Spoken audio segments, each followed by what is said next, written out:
আসসালামু আলাইকুম রহমতুল্লাহি ওবরকাতুহু। সম্মানিত দর্শক, সামাজিক মাধ্যমে ইদানিংকালে আওয়ামী লীগের যারা সাইবার যোদ্ধা তাদেরকে বেশ সক্রিয় দেখা যাচ্ছে। সবাই প্রচার চালাচ্ছেন, প্রোপাগান্ডা চালাচ্ছেন যে এই আওয়ামী লীগ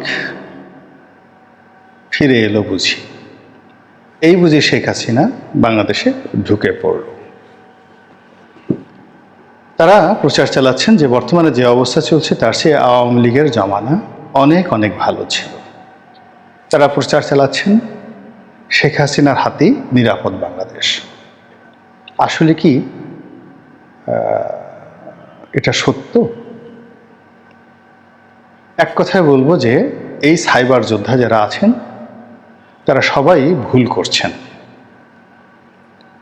তাদের এই প্রচার এবং প্রোপাগান্ডার ফলে এখনো পর্যন্ত আওয়ামী লীগের যারা ভালো মানুষ আছেন, নিরাপদ আছেন, তারা বিপদে পড়বেন এবং তাদের এই ধরনের প্রচার এবং প্রোপাগান্ডার ফলে আওয়ামী লীগের যে রাজনীতি এটি আগামী দিনে ফিরে আসার যে সম্ভাবনা এটা ক্রমশ ক্ষীণ থেকে ক্ষীণতর হয়ে যাবে।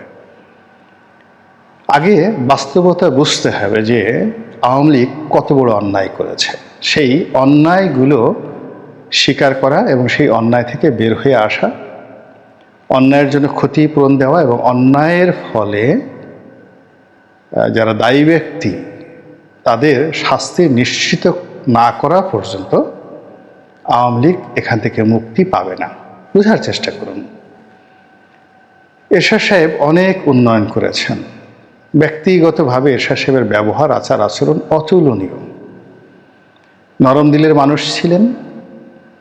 ব্যক্তিগতভাবে কারোর প্রতি তিনি শত্রুতা পোষণ করতেন না এবং কাছাকাছি গেলে সবার সঙ্গে ভালো ব্যবহার করতেন। কিন্তু রাষ্ট্র পরিচালনা করতে গিয়ে তার যে অন্যায় হয়েছে, ভুল হয়েছে, তার আসার অর্থাৎ ক্ষমতা আসার যে প্রক্রিয়াটি এটি ভালো ছিল না। ফলে এখনো পর্যন্ত জাতীয় পার্টি এরশাদকে একটি স্বৈরাচারী দল এবং একটি মন্দ দল হিসেবে, মন্দ ব্যক্তি হিসেবে বিবেচনা করা হয়। 1971 সনে জামাতের যে কর্মকাণ্ড, রাজাকার, আলবদর আর শামসদের কর্মকাণ্ড, পাকিস্তানি বাহিনীর দোসর হিসেবে তাদের কর্মকাণ্ড, তার ফলে এখনো পর্যন্ত জামাতকে সেই দায় শোধ করতে হচ্ছে। সেই আওয়ামী লীগ জমানাতে যুদ্ধাপরাধীদের যে বিচার, সেই বিচারের মাধ্যমে জামাতের একেবারে টপ লেভেলের যে নেতৃত্ব সবাইকে শেষ করে দেওয়া হয়েছে। এমনকি এখন জামাতের যারা নেতৃত্বে আছেন সবই মুক্তিযুদ্ধ পরবর্তী জেনারেশন, যারা স্বাধীনতা সেই যুদ্ধের সময় আর রাজাকার আলবদর ছিলেন না, বা এদের কারোর পিতা। প্রথম আপনি জামাতের যদি ডক্টর শফিকুর রহমানের কথা চিন্তা করেন, ডক্টর মাসুদের কথা চিন্তা করেন, হামিদুর রহমান আজাদ সাহেবের কথা চিন্তা করেন, তারপর আপনার সেলিম উদ্দিনের কথা চিন্তা করেন, তারা 1971 সনে না রাজাকার ছিলেন না আলবদর ছিলেন, কিন্তু তাদেরকে কিন্তু সেই দায় দায়িত্ব বহন করতে হচ্ছে। সেই অতীতের ভুল ভ্রান্তির জবাব তাদেরকে দিতে হচ্ছে। দ্বিতীয়ত, তাদের কারোর পিতা সেই আল রাজাকার ছিলেন, বদর বাহিনীর ছিলেন, এরকম ঘটনা আমি জানি না, কিন্তু তারপরেও তাদেরকে কিন্তু সেই রাজাকারের গালি এখন পর্যন্ত শুনতে হচ্ছে। বঙ্গবন্ধুর জমানাতে যে দুর্ভিক্ষ এবং বাকশাল, এই দায় থেকে আওয়ামী লীগ এখন পর্যন্ত মুক্ত হয়নি। তো বাকশাল এবং রক্ষী বাহিনী এবং দুর্ভিক্ষর যে যন্ত্রণা, তার চেয়ে 1000 গুণ তারও বেশি অপকর্ম করা হয়েছে 2014 থেকে 2024 এই 10 বছরে। তো সেটা নিয়ে আওয়ামী লীগের কোনো অনুশোচনা আমি এখনো পর্যন্ত দেখছি না। মানুষ এত বেকুব নয়। 2 নম্বর হলো, শেখ হাসিনা যেভাবে পালিয়ে গেছেন, তার এভাবে পালানোটা কোনো অবস্থাতেই ঠিক হয়নি।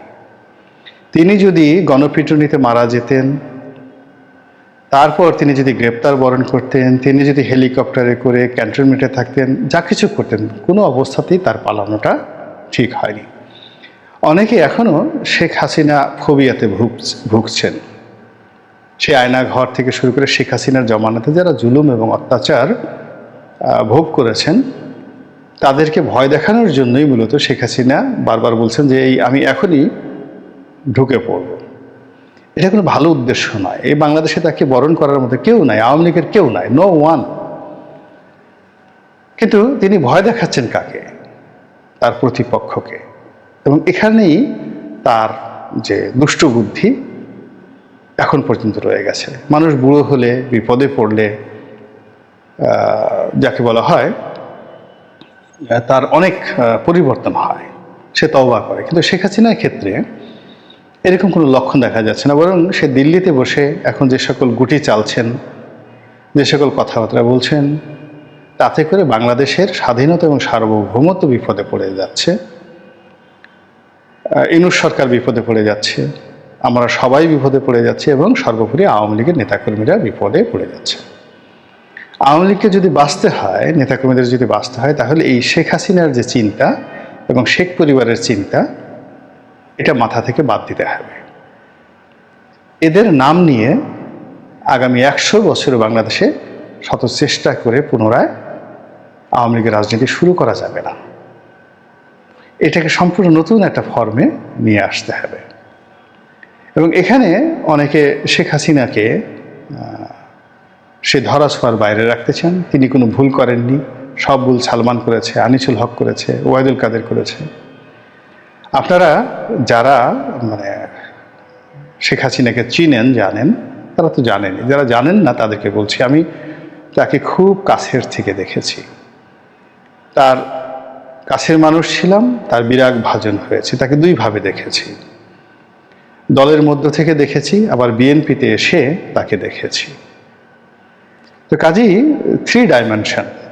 আওয়ামী লীগের মধ্যে থেকে তার প্রিয়জন হিসেবে একরকম ব্যবহার পেয়েছি, আওয়ামী লীগের মধ্যে থেকে তার বিরাগ ভাজন হয়ে তার ভিন্ন রূপ দেখেছি, আবার তাকে ছেড়ে এসে যখন আওয়ামী লীগ ছেড়ে বিএনপিতে এসেছি তখন তার অবস্থা দেখেছি। 3 ডাইমেনশন, তার 3টি চরিত্র আমি তাকে দেখেছি খুব ঘনিষ্ঠভাবে। খুব স্পষ্টভাবে বলতে হয় যে ইবলিস বলতে যদি পৃথিবীতে কিছু থাকে, 1 কোটি ইবলিস একত্র করলে যে ধরনের শয়তানি বুদ্ধি ইবলিসের মনোমস্তিষ্ক থেকে আসবে, 1 লক্ষ ইবলিসের সম্মিলিত শয়তানি বুদ্ধি, তার চেয়ে শেখ হাসিনার মনের মধ্যে, ব্রেনের মধ্যে বেশি শয়তানি বুদ্ধি। 1। 2 নম্বর হলো যে এই অনেকগুলো লোককে আমরা সাধু ক্রিমিনাল মনে করছি। বিশ্বাস করেন, এই প্রত্যেকটা লোক, তাদেরকে ক্রিমিনাল বানানো হয়েছে আওয়ামী মেশিনের মধ্যে ফেলে এবং শেখ হাসিনার সরাসরি নির্দেশে। পুলিশ কর্মকর্তাদেরকে তিনি নির্দেশ দিয়েছেন। কোনো পুলিশ কর্মকর্তা হয়তো তার নিজের স্বার্থে ধর্ষণ করেছেন, ব্যভিচার করেছেন, জমি দখল করেছেন একান্ত ব্যক্তিগতভাবে, কিন্তু রাষ্ট্রীয় যে কর্মকাণ্ডগুলো এর বেশিরভাগই করা হয়েছে শেখ হাসিনার মদদে। এবং যখন শেখ হাসিনার মদদে একটি কাজ করে তিনি পুরস্কৃত হয়েছেন, এসপি থেকে এডিশনাল ডিআইজি হয়েছেন বা ডিআইজি হয়েছেন, তখন লোভের বশবর্তী হয়ে তিনি ওই শেখ হাসিনা যে ধরনের অপরাধ করার জন্য তাকে পুরস্কৃত করেছে, ওই রকম আর একটা অপরাধ তিনি নিজে নিজে করেছেন। তাহলে তার শুরুটা কিন্তু শেখ হাসিনাকে দিয়ে। এই যে দুর্নীতি, ব্যাংক লুট, বিমা লুট, আমরা সালমান এফ রহমান, আনিসুল হক, এস আলম এদেরকে দায়ী করি। জিজ্ঞাসা করে দেখেন, আল্লাহ সাক্ষী, এই প্রত্যেকটা লোকের কাছে জিজ্ঞাসা করে দেখেন, তারা এই কাজগুলো করেছে সরাসরি শেখ পরিবারের নির্দেশে। নিজেরা 10 টাকা চুরি করেছে তো ওদেরকে 5 টাকা ভাগই দিয়েছে, ক্ষেত্র বিশেষে আরো বেশি। এখানে 1 লাখ 2 লাখ এবং শেখ পরিবারের যত আত্মীয় স্বজন আছে সবাই মিলে প্রতিটি মন্ত্রণালয়কে যেভাবে তারা দুর্নীতির আখড়া বানিয়েছে তার কিছু নমুনা এই সোহেল তাজ সাহেব আমেরিকা যাওয়ার আগে তিনি খোলামেলা এই বক্তব্যগুলো দিয়ে গেছেন। এই যে আসাদুজ্জামান খান কামাল, আমরা তাকে এখন দুর্নীতিবাজ মনে করি, এই লোকটা এমন ছিলেন না। এই লোকটিকে শেখ হাসিনা এবং শেখ পরিবার এরা দুর্নীতিবাজ বানিয়েছে। সালমান এফ রহমান এরকম ছিলেন না, he was one of the most successful entrepreneur. কিন্তু এরশাদের মতো একটা দুর্নীতিবাজের কবলে পড়ে এই প্রথম সে ব্যবসার বাইরে গিয়ে দুর্নীতি শুরু করে। তারপরে দুর্নীতি করতে করতে করতে করতে আজকের এই পর্যায়ে সে যে এসেছে, সে সবাইকে এরশাদকে ভাগ দিয়েছে। অন্য জমানাতে যদি কোনো বিএনপি জমানাতে 111 জমানাতে দুর্নীতি করে থাকে, সেটার ভাগ তাদেরকে দিয়েছে। শেখ হাসিনাকে সে ভাগ দিয়েই দুর্নীতি করেছে।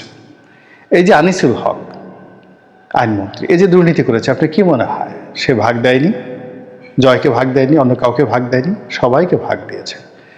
মূল ব্যাপার হলো যে আপনি কারো আনুগত্য করবেন, দলদাস হবেন, কারো পক্ষে কথা বলবেন, সেটা ভিন্ন একটা দিক।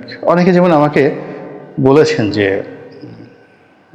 জয় সম্পর্কে আপনি প্রশংসা করেছেন। আমি বললাম যে হ্যাঁ, জয় সম্পর্কে প্রশংসা করেছি। সে হার্ভার্ডে পড়েছে, প্রশংসা করেছি। তার বুদ্ধির লেভেল 9-এর উপরে, প্রশংসা করেছে। কিন্তু আমি তো একবারও বলিনি যে সে অপকর্ম করেনি।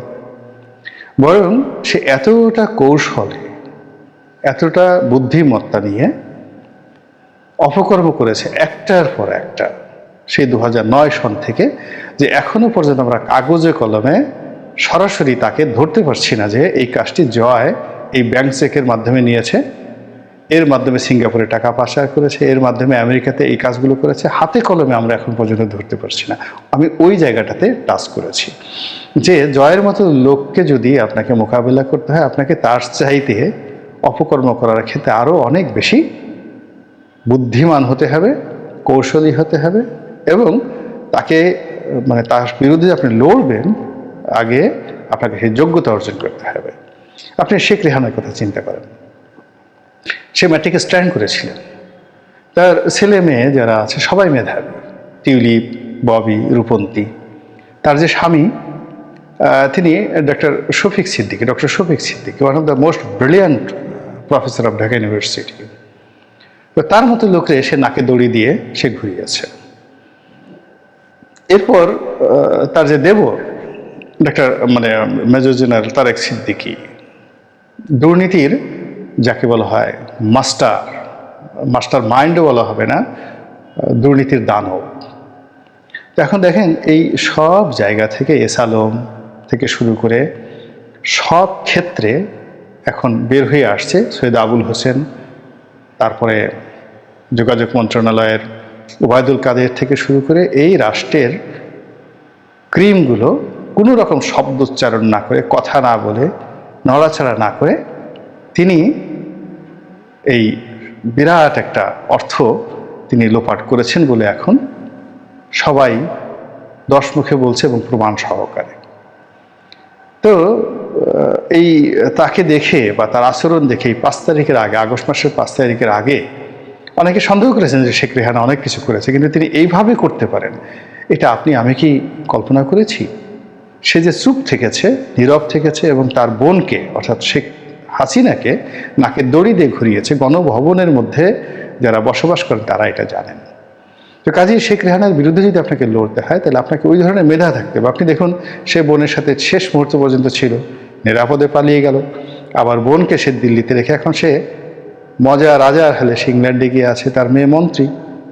আপনি কি বলবেন বলেন? এখন এই বাংলাদেশে তারা যে ইমেজগুলো হারিয়ে ফেলেছে এবং তাদের বিরুদ্ধে যে তথ্য এবং উপাত্ত যেভাবে যাকে বলা হয় প্রকাশিত হচ্ছে, আপনার কি মনে হয় যে তারা আবার ফিরে আসবে, আবার রাজনীতি করবে এবং এই বাংলার জমিনে তাদের আবার ডাইনেস্টি শুরু হবে? যদি ভেবে থাকেন এটা আপনার একান্ত ব্যক্তিগত বিষয়, কিন্তু আমি একমত পোষণ করি না। বরং আমি ভয় পাই যে বাংলাদেশে এত দুরবস্থা, এত অপরাধ, এত অন্যায়, এত জুলুম, সব কিছুর সঙ্গে আবার আওয়ামী লীগ দিল্লি থেকে কলকাঠি নাড়ছে, আন্ডারওয়ার্ল্ড থেকে কলকাঠি নাড়ছে, দেশকে অশান্ত করছে। আর এই দেশের যা কিছু হচ্ছে এটা দেখে শেখ হাসিনা দিল্লির লদি গার্ডেনে গিয়ে, দিল্লির অভিজাত পার্ক, আপনারা যারা লদি গার্ডেন চিনেন তারা খুব ভালো করে জানেন যে সেটি কোথায় অবস্থিত। তো সেখানে তিনি সদল বলে ঘুরে বেড়াচ্ছেন, স্ট্যাটাস দিচ্ছেন, রং তামাশা করছেন, অট্টহাসি দিচ্ছেন, এ কোনো কিছুই তার জন্য কল্যাণ বয়ে আনবে না, আওয়ামী লীগের জন্য কল্যাণ বয়ে আনবে না, এবং আমাদের দেশের জন্য কল্যাণ বয়ে আনবে না। শেখ হাসিনাকে নিয়ে আওয়ামী লীগের লোকজনের যেভাবে আবেগ, জামাতের লোকজন তাদের নেতাকর্মীদের নিয়ে খুব আবেগে ভাসছেন, ইউনূস সাহেবের যারা লোকজন তারাও আবেগে ভাসছেন, আর আমরা যারা সাধারণ মানুষ আমরা কোথায় যাব? কিংবা বিএনপি যারা লোকজন তারাও বিএনপি নেতাদেরকে নিয়ে ভাবছেন। কিন্তু মধ্য থেকে আমাদের যে সর্বনাশ হয়ে যাচ্ছে প্রতিদিন, এটি নিয়ে কথা বলতে গেলেই লোকজন জিজ্ঞাসা করে যে আপনার কোনো চরিত্র নাই, আপনি কোন দলের, আপনি ভবিষ্যতে কোন দলে যোগদান করবেন? বলেন, আপনাদের মুখ আছে, বলতে থাকেন। আর আমারও মুখ আছে, আমি বলে যাচ্ছি, সময়ই প্রমাণ করবে আমি কোন দলের। আল্লাহ আমাদের সবাইকে হেদায়েত দান করুন এবং হেফাজত করুন। আসসালামু আলাইকুম ওয়া রাহমাতুল্লাহি ওয়া বারাকাতুহু।